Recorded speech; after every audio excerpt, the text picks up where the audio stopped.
नमस्कार शेतकरी मित्रांनो, बघा आता काय झालेलं आहे.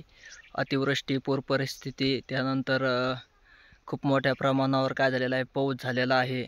आणि त्यामुळं मग शासनाने काय केलेलं आहे, शेतकऱ्याला एक दिलासा म्हणून काय केलेलं आहे, अतिवृष्टीचं अनुदान वगैरे तर आलेलंच आहे सर्व शेतकऱ्याला. त्यानंतर बघा आणखीन काय केलेलं आहे, रब्बीसाठी 10,000 रुपये प्रति हेक्टर 3 हेक्टरपर्यंत सर्व शेतकऱ्यांना काय केलेलं आहे, जाहीर केलेला आहे. त्याची मर्यादा 3 हेक्टर दिलेली आहे. आणि मग ते 3 हेक्टरपर्यंत काय होणार आहे, सर्व शेतकऱ्यांना हेक्टरी 10,000 रुपये बियाणं खरेदी करण्यासाठी, खत वगैरे घेण्यासाठी, त्यानंतर आणखीन मशागत वगैरे करण्यासाठी हे 10,000 रुपयाचं काय केलेलं आहे, अनुदान म्हणून रब्बी 2025साठी शेतकऱ्यांना काय केलेलं आहे, दिलेलं आहे. त्याचा GR वगैरे निर्गमित केलेला आहे, GR पण आलेला आहे. त्यानंतर आता ते फक्त काय आहे, वितरण बाकी आहे, शेतकऱ्यांच्या खात्यावर पडणं बाकी आहे. पण ते कोणत्या शेतकऱ्याच्या खात्यावर पडणार आहे, तर ज्या शेतकऱ्यांना अतिवृष्टीचं अनुदान इथून पाठीमागं आत्ता यावर्षी झालेलं आहे, त्या शेतकऱ्यांना आलेलं आहे. अशा शेतकऱ्यांना हे 10,000 रुपये प्रति हेक्टरी याप्रमाणे काय होणार आहे, तर खात्यावर जमा होणार आहेत. ज्या शेतकऱ्यांनी अद्याप फार्मर ID वगैरे काढलेला नाही, अशा शेतकऱ्यांनी काय करायचं आहे, फार्मर ID वगैरे आपला जनरेट करून अनुदानास काय करायचं आहे, पात्र व्हायचं आहे. कारण ज्या शेतकऱ्यांनी फार्मर ID कार्ड नसेल त्याला ते अनुदान येणार नाही.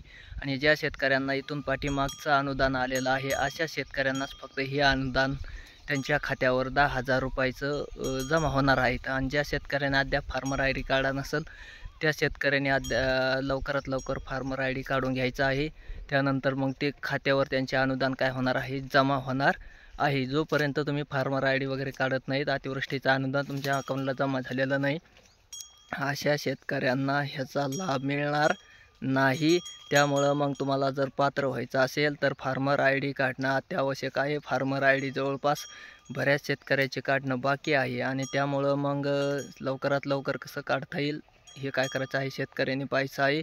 आणि 10,000 रुपयाचं रब्बी 2025चं अनुदान आपल्याला कसं मिळेल हे काय करायचं आहे, पाहायचं आहे. म्हणजे ते मिळणार आहे, पण त्याला काय आहे की फार्मर ID आवश्यक आहे. आणि ज्या शेतकऱ्यांना इथून पाठीमागचं अतिवृष्टीचं नुकसान भरपाईचं अनुदान पडेल आहे, अशा शेतकऱ्यांना ते सहजासहजी पडणार आहे. ज्यांना पडलं नाही त्यांनी तलाठी कार्यालयाशी संपर्क करायचा आहे. आपलं काय चूकदुरुस्ती आहे ती करून घ्यायची आहे. आणि चूकदुरुस्ती केल्यानंतर मग आपल्याला काय होणार आहे, ते खात्यावर अनुदान वगैरे पडणार आहे. त्यानंतर हे जास्तीची जी रक्कम आहे, जो निधी आलेला आहे, तो निधीचं काय केलं जाईल, रब्बीचा 10,000 रुपये अनुदानाचा ते सुद्धा तुमच्या खात्यावर काय होणार आहे, जमा होणार आहे. मग तात्काळ आपण आपले शेतकऱ्यांनी काय करायचे आहे, खाते वगैरे चेक करून घ्यायचे आहे.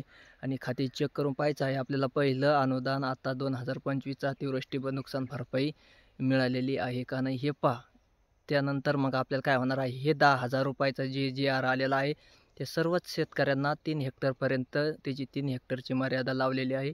आणि त्या मर्यादेपर्यंतच त्यांना काय होणार आहे, मिळणार आहे. त्यामुळं जे पात्रता ज्याची पाहिली तर पात्रता हीच आहे की पाठीमागचं जे अनुदान आहे याच वर्षीचं आत्ताचंच अतिवृष्टी नुकसान भरपाई, पूर परिस्थिती वगैरे हे जे आहे ना, नुकसान झालेलं खूप मोठ्या प्रमाणावर, ते अनुदान तुमच्या खात्यावर जर पडलेलं असेल तर तुम्हाला हे अनुदानसुद्धा काय होणार आहे, 10,000 रुपयाचा भत्ता 100% मिळणार आहे. ते जर अनुदान नसेल पडलेलं तर तुम्हाला मग ते अनुदान वगैरे मिळणार नाही. तुम्हाला कागदपत्राची पूर्तता करून नंतरच मग ते अनुदान तुम्हाला काय करावं लागणार आहे, खात्यावर तुमच्या येणार आहे. जोपर्यंत तुम्ही त्या कागदपत्राची पूर्तता करत नाहीत तोपर्यंत तुम्हाला हे अनुदानास तुम्ही पात्र राहणार नाहीत. असं आपल्याला म्हणलं तरी काही अडचण नाही. त्यामुळं सर्व शेतकऱ्यांनी काय करायचं आहे, आपले खाते वगैरे तर फार्मर ID वगैरे सगळं काय आहे रेडी आहे का ते पाहायचं आहे. त्यानंतर त्याच शेतकऱ्यांना मग काय होणार आहे, हे रब्बी 2025चं मिळणार आहे. कारण ज्या शेतकऱ्यांना पडलेलं नाही अतिवृष्टी नुकसान भरपाई त्या शेतकऱ्यांना हे पडणार